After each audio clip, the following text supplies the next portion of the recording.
11, 9 and 20 miles today, 1732 the day before. No discharge in the war. Boots moving up and down again. Men go mad with watching them.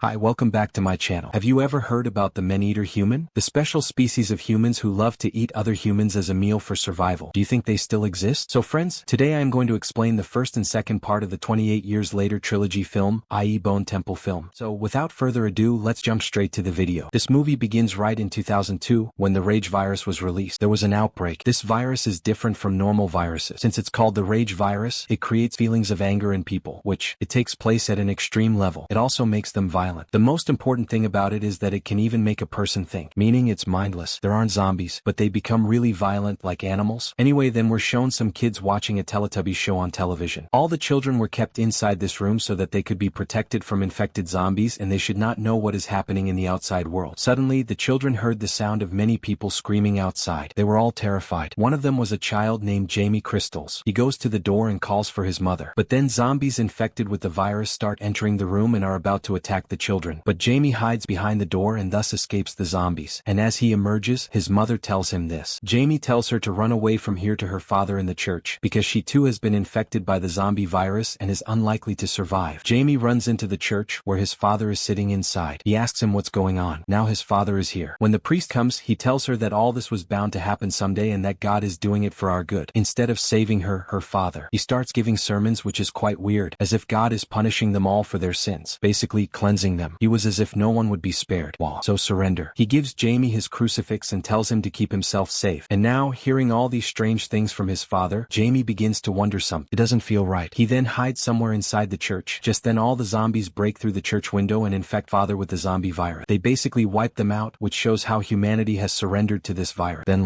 he escapes the moment he gets the chance. From here, the story jumps forward 28 years. Well, now we see a small Irish land fund that was surrounded by water and therefore protected from any virus. An infected person or zombie cannot come to this island. It now provides natural protection to humans, and that's why all survivors remain on this island. They did. And everyone here was safe from zombies. Now, on this island, everyone lived together and helped each other, and because the ocean was all around, most people made a living by fishing, and sometimes even went hunting on the mainland. They were scavengers, and I'll explain how they got there. Anyway, now we see Jamie on the island, and there are many others. There are people. But the main story here was going to be about Jamie and his family. Jamie's wife was Ayla, and his son's name was Spike. Talking about Ayla, she was very ill, but her illness was quite serious. She is mysterious. No one here could find a cure for her illness. No one could understand what was wrong with her. Now Jamie is living with her son, Spike. He wanted to take Spike hunting. But when his mother heard about this, she became furious with Jamie, saying that Spike was only 12 years old and he was not willing to take him hunting. He wants to, and she won't let that happen. Dangerous there. There are a lot of zombies living there. But Spike calms his mom down. He lies to her. I'm going to school, not hunting. Then Spike meets Sam, who was like family to them. He's quite old. He tells Spike, "You're very brave. You'll definitely come back." After that, Spike goes hunting with his father, Jamie. This is Spike's first time hunting on the mainland, and everyone is very happy. They were also cheering it. They were even preparing to celebrate, and it was like a ritual there, like a ray of light in the darkness. Whenever he visited the mainland for the first time, a celebration would be held for him, and this celebration wasn't because he was going there for the first time, at least according to me. The celebration was held to ensure his return alive. As I mentioned, the island had natural protection. So how? There was actually a causeway from this island to the mainland. This path was visible only when the sea level was low. Now they only had 4 to 5 hours of free time. Spike and Jamie then crossed this path to reach the mainland. That is, where this zombie outbreak had occurred. Now, when the water level rose, that path was completely hidden. And this was the reason why anyone infected. Jimmy and Spike knew the water would rise in 4 or 5 hours, and they would have to be back by then. That meant hunting will be around that time. Now, what happens is that Spike first came to the mainland, and then Spike and Jamie go into the woods. Jamie then shows Spike a zombie that is crawling crawling on the ground. Jamie explains to Spike that these zombies are dangerous, but they only hunt by crawling. They don't have speed. They couldn't run away, so they had nothing to fear. And these kinds of zombies had very thick skin. To kill them, you must shoot an arrow directly at their neck. Jamie then gives his son his first chance to hunt zombies. Following Jamie's instructions, he must kill the zombies. He shoots an arrow at the neck, killing the zombie the first time. And here they were training on the island. But there would have been more zombies there. They are killed by Jamie. Then they both move on, and along the way they see a number of animals running in the same direction, perhaps out of fear. They were running away as a warning sign. Now this was the first time Spike had seen this. He couldn't understand why this happened. Now, seeing Melland, he was quite fascinated. Spike and Jamie walked along and came to an old house where they had come to look for things they needed as scavengers. But they don't find anything of particular use inside the house. Then they hear a noise coming from a room, and when they go inside they find a zombie. It looks like a zombie, or rather like an infected person hanging upside down. That zombie is still alive. Jamie then tells Spike to kill it, but Spike becomes afraid and fails to do so. However, after Jamie's repeated prodding and prodding, Spike musters up the courage to kill it. The infected person is killed. The two then leave and venture into the forest. They find some corpses in the forest, which they consider to be very horrific. Jamie looks around and realizes this isn't the work of ordinary infected people, but rather of people infected with the rage virus. Once infected with the rage virus, they become extremely dangerous. These zombies are not only powerful but also capable of thinking. The family can keep the house, so Jamie tells Spike they have to leave immediately. The two then reach an open field and find their way there. They had to cross the field. Well, just then they saw some dangerous alpha zombies approaching. They could walk and run. They were chasing the humans. They can do it too, meaning they could run faster than them. Just then, Jamie says they have to escape and go back. So they immediately turn back, but alpha zombies are after them. A large number of infected people arrive, and Jamie manages to kill some of them as he flees. But Spike can do something. He couldn't. He had no experience with this, nor did he have the strength. Then they both saw a house and immediately ran towards it. They flee. But some infected people follow them there, and Jamie kills many of them there as well. Then somehow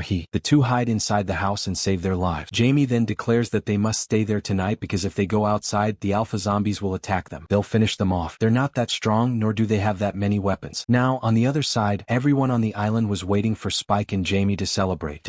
As I mentioned, Spike had been out of the house for the first time, so everyone was waiting for him. But these two hadn't returned yet because they were still hiding inside the house. Jamie felt certain the alpha zombies were nearby, so he told Spike to spend the night there. It has to be spent. Just then, Spike sees a fire burning in the distance. He asks his father what it is. His father says he doesn't know either. Who is lighting this fire? It's not clear who is lighting it because it never faces south. Then, at night, when they are both asleep, an animal appears outside. A flock of wolves passes by the house that caused the old building to shake. The house is quite old and so it was falling apart. Spike and Jamie then immediately they run out, and as they leave, the entire building collapses. Jamie says they can't stay there any longer and must return home immediately. But there's a problem. The thought was that the water level must have risen or was rising. Jamie then said that the water was probably still knee-deep and they would have to cross somehow. Then both of them run and reach the sea where they saw that path. Well, now that they've safely crossed the road, they're both overjoyed to finally be back home. But as they turn back, they see this. A zombie was running rapidly towards them. Finally, it had found its way here. Seeing this, both of them panicked and immediately ran towards the house. They seemed to be. But the problem was that this infected person was faster than them, and the spikes would fall off along the way. Neither of them had any arrows left, and they are too exhausted to fight the zombies, but somehow they managed to reach the door of their house and shout for help. That is, they had reached the borderline. Then, some people guarding the gate attacked the zombies, killing them on the spot and saving both their lives. It goes. Now, this was all very special for Spike, as it was his first time outside the house and doing all this. Alpha, the first time he'd ever fought the infected zombies. He confronts her, and a party is thrown for her. Everyone celebrates, and during the party, Spike sees his father with him. Instead of staying, he goes somewhere with a girl named Rosie, a local school teacher, and they become very close. They become intimate, which is quite shocking for Spike. When Spike sees his father with another woman, he becomes deeply saddened and goes to his mother. Spike then meets Sam and says, "I just came to see how my mom is." Sam then says, "This party was for you. You should have been at the party right now." Spike then tells Sam, "I'm not here." He says, "I saw a fire burning in an open area in the forest, but I don't know who started it." Sam deduces that the fire must have been started by a man named Dr. Ian Casson, who was his friend 30 years ago. There were survivors from the previous film. That meant the doctor was there too, but he chose to remain alone. Now, Sam didn't know why the doctor did this. Why did he want to be alone? But he had no idea if he would still be alive. Then, in the morning, Jamie returns home. Spike is furious with his father. He says, "You only hang out with other girls and you don't care about mom at all. Leave us alone. We'll take care of ourselves." Spike then says this. He also says, "You lied about Dr. Ian Carlson. You knew him. Maybe that doctor could cure our mother." Jamie then says,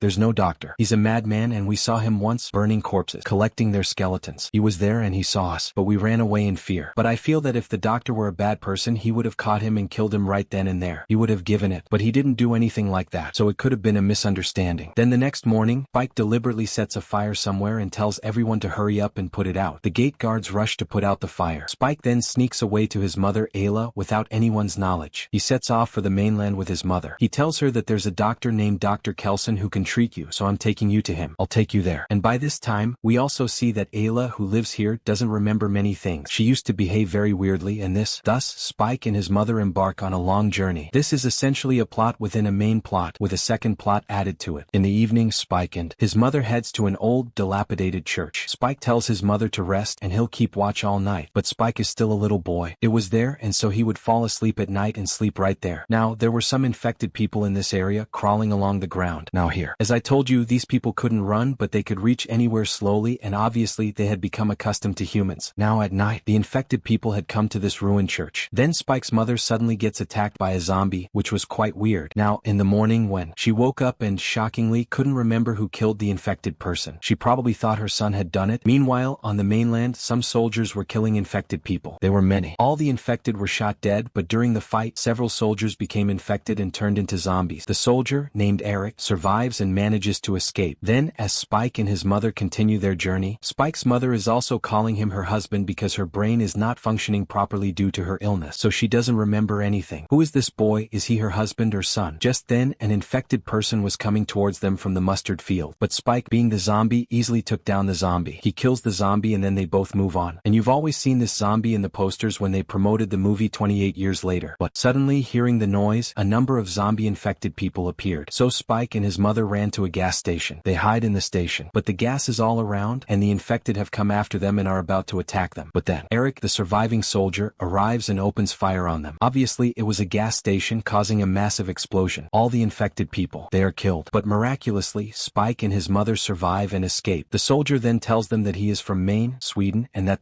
he often came here to kill infected individuals, but this time his entire team was wiped out and he was the only one left alive, and he couldn't understand why. How did they get out of here? Anyway, they were walking along, talking, and then they went a little further and took a break. Eric, who was there, had a phone in his hand, and inside it was a photo of a girl who might have been his love interest or his girlfriend. This was Spike's first time seeing a phone, and so he feels a little strange because he doesn't understand what this thing is. Obviously, these people used to live cut off from the rest of the world, so he had no idea at all. This means the child had no idea what a smartphone was, and obviously 28 years had passed. Now Spike, he tells soldier Eric that his mother Ayla has health problems and he is taking her to a doctor, Dr. Ian Elson. He's taking him nearby, and if everything goes well after meeting the doctor, he'll take him to his island where he'll be safe. But I truly believe that he wouldn't want to stay there after having such a wonderful girlfriend. Anyway, as they continued on, they spotted a train and zombies were making noises from inside. So Spike's mother goes inside the train and finds that shockingly, an infected lady was pregnant and about to deliver a baby. Spike's mother, without any fear, helps an infected lady, that is, an infected zombie, and that infected lady helps a small child. She delivered the baby, and shockingly, the baby was completely healthy. There was no sign of the baby carrying the rage virus. So it might be the virus doesn't affect children, or it could be that the child has mutated. And I believe this child is much more powerful than normal humans. Or it could be said that a person whose DNA has changed, somewhere between infected and normal humans, will become significantly more powerful. It's possible that it will have all the same characteristics as the rage virus, but it can probably control them easily. Anyway, now that it's infected, she's about to attack them, but soldier Eric shoots the woman. Eric then says, "Leave the child here. He could be dangerous." They don't know how the baby will behave, but Spike's mother Ayla refuses to give up the baby. Now what happens is that the husband of this pregnant lady, or their alpha zombie who used to live with them, comes there. He grabs the soldier and breaks his neck. He literally grabs his neck and breaks his spine. It uproots it, and seeing this, Spike and his mother immediately start running away from there, and now that zombie starts chasing Spike and his mother. It was gone. Spike tried to shoot a bunch of arrows at the zombie, but nothing happened. Now look, it's not like he wasn't in pain, but this rage virus is so dangerous that humans do not feel pain here and can move forward with their willpower due to their violent nature. Now that the alpha zombie is about to kill them both when a man arrives. He stabs the zombie into an unconscious state. He gives it an injection, and then later we discover that this man is none other than Dr. Ian Carlson, who lives in the same area. The interesting detail is that Dr. Calshan used to call this alpha zombie, i.e. the alpha infected person, as Samson, and he says that he is also the leader of these alpha zombies. So here he named it Samson because his friend's name was also Sam, and this is the same Sam we saw talking to Spike in the beginning. This means he hasn't seen his friend well to this day. The doctor now tells them that they shouldn't leave until Samson, the alpha zombie, regains consciousness. He then takes Spike and his mother to his apartment where he used to live alone. It's here that we see the horrific scene scene Jamie told Spike about, the doctor being a madman and burning people. He was collecting skulls. So, after the virus spread here, Dr. Kelson would burn the bodies of all the people who died and burn them. He built a tower out of the skulls of his head, and he also brought Eric's skull with him, which Spike used to give to the rest of the group. He places them with the skulls, and Dr. Casson explains that he does this to honor them, and it's actually a thing, basically respect. To give, to remember something, to remember people. Now Dr. Casson also mentions here that after many years he's talking to a person who isn't infected. Otherwise he'd be bored living alone here. He explains that otherwise there are always infected people here. He keeps seeing people. Spike then gets straight to the point and tells Dr. Kelson that he needs to get his mother treated. But Dr. Kelson says he doesn't have any proper equipment. He doesn't have any tools. So how can he check? And how can he tell his mother that he has a problem? What is it? Spike then says that a zombie gave birth to a baby on the way, and that my mother brought the baby, and the baby was perfectly healthy. Dr. Kelson, he says that the baby will need milk and won't survive long on just water or anything else. Basically, he's saying that he needs to take the baby with him. He will have to be taken to that island. Dr. Casson then begins examining Spike's mother, feeling sorry for her. After a long examination,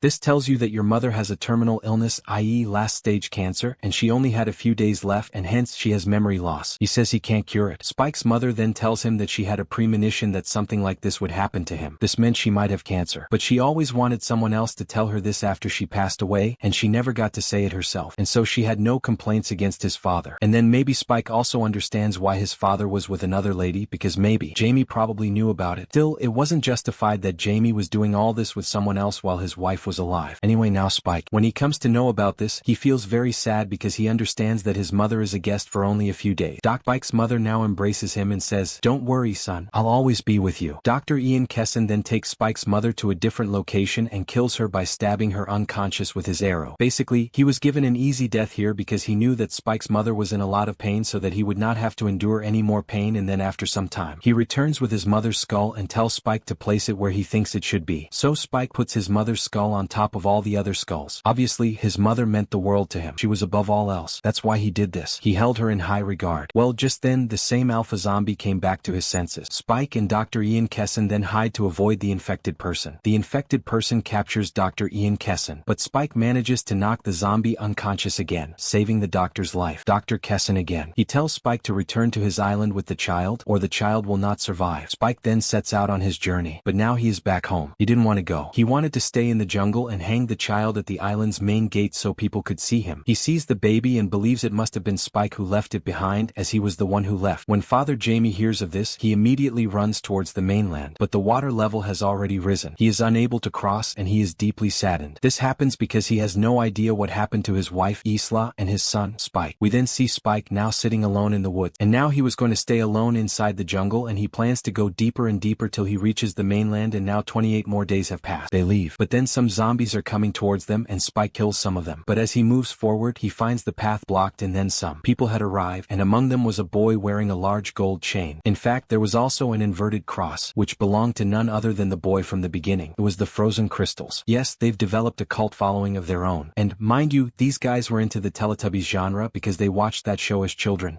And after that, they never saw anything, and that became a cult. And all this did not look normal, and he had even seen Spike shooting an arrow and seeing Spike's aim. Jamie was very happy here, and then he saw Spike. He tells him to join his group, which leads us to see that his friends Jamie are also in a very weird Teletubbies style, and they easily kill all the remaining infected people, and then Spike also leaves with them. And here's the part 1 ended. For the part 2, click the link below.